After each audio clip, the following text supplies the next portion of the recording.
এই মুহূর্তে আমরা যে খবরের নজর রাখবো, নকল পুলিশ নকল ডাক্তারের পর এবার কাথি আদালতে ধরা পড়লো নকল উকিল।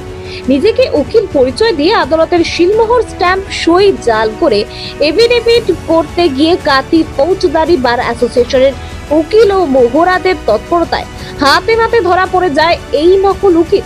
নকল উকিলকে জিজ্ঞাসাবাদ করে জানা যায়, গত 8 থেকে 9 মাসের বেশি সময় ধরে এই ধরনের ঠকবাজি জালিয়াতি কাজ করে আসছে সে। বহু মানুষ এই জালিয়াতির পাল্লায় পড়ে প্রতারণার শিকার হয়েছেন। সূত্র মারফত জানা যায়, নকল উকিলটির নাম ননী গোপাল, বাড়ি রামনগরে। ধৃত ব্যক্তি জানায়, হলদিয়া কলেজ থেকে 2021 সালে পাশ করেছে, যদিও তার পক্ষে কোনো শংসাপত্র সে দেখাতে পারেনি। ঘটনার গভীরতা বিচার করে উকিলদের পক্ষ থেকে কাথি থানায় অভিযোগ দায়ের করা হয়। সেই অভিযোগ ভিত্তিতে এই ব্যক্তিকে গ্রেপ্তার করেছে কাথি থানার পুলিশ। এই ধরনের ঘটনা তো মোটেই সমর্থনযোগ্য নয়। আইনজীবী বলে নিজেকে দাবি করে এরকম ধরনের একটা অপরাধমূলক কাজ, যেটা বিখ্যাত বা যারা রেগুলার হ্যাবিচুয়েট ক্রিমিনাল যারা, তারাই এই সমস্ত কাজ কারবার করে। আইনজীবী হিসেবে নিজেকে দাবি করে এই সমস্ত কাজ কারবার করেছে, এটা খুবই ঘৃণ্য কাজ বলে মনে করা হচ্ছে, আর বরিত অপরাধ। তো এখন প্রশ্ন হচ্ছে যে আদৌ ও নিজে আইনজীবী কি আইনজীবী নয়, নাকি সত্যি সত্যি কোনো ক্রিমিনাল নিজেকে আইনজীবীর আড়াল পরিচয়ের আড়ালে এই সমস্ত কাজ কারবার করতো, সেগুলো তো পুলিশের তদন্তের ব্যাপার। এখন পুলিশ নিয়ে গেছে, তদন্ত করছে, দেখা যাচ্ছে। না, আমাদের ক্রিমিনাল বারেরও মেম্বার নয়, সিভিল বারেরও মেম্বার নয়। ইভেন আমরা ওদেরকে বার কাউন্সিল অফ ওয়েস্ট বেঙ্গলের আই কার্ডও দেখতে চেয়েছিলাম, সেটাও দেখাতে পারি। কি অ্যাপ্লাই করেছে? কোথায়? না না না, সন্দেহ তো হাতে নাতে ধরা পড়েছে, সেখান থেকেই সন্দেহ কিছু নয়, হাতে নাতে ধরা পড়েছে তাই হয়েছে, কেন সন্দেহের কোনো প্রশ্নই নেই। ওই বেগ জালিয়াতি করছিল, করতে করতে ধরা পড়েছে। মামলা কোর্টে উঠলে আপনারা কি সলভ করবেন? দেখুন, আমরা তো ওকে যে পুলিশ যে সিজার করেছে সেই সিজারের উইটনেস আমি, তো এক্ষেত্রে তো আমার পক্ষে বলা সম্ভব নয়। তবে কোনো যে আসামি হোক না কেন, সে তো আনডিপেন্ডেন্ট থাকবে না, তাকে কেউ না কেউ ডিফেন্ড করবে, এটাই মহামান্য সুপ্রিম কোর্টের আদেশ।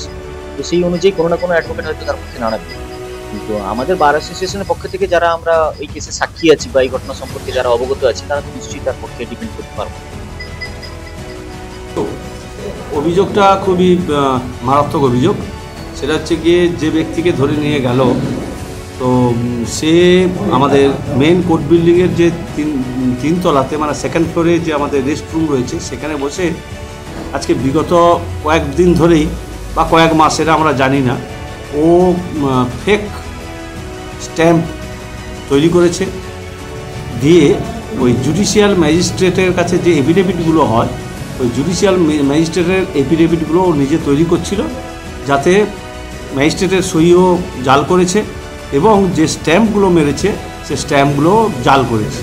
সেটা আমরা গতকাল জানতে পেরেছি। জানতে পারার পর আজকে আমাদের ল ক্লাস অ্যাসোসিয়েশনের যে সেক্রেটারি আছে আমাদের রাজকুমার, সে ওকে রেড হ্যান্ডে ধরে আমাদের খবর দেয়। আমরা গিয়ে তার কাছ থেকে 4টে স্ট্যাম্প পেপার, মানে এফিডেভিট, এবং 4-5টা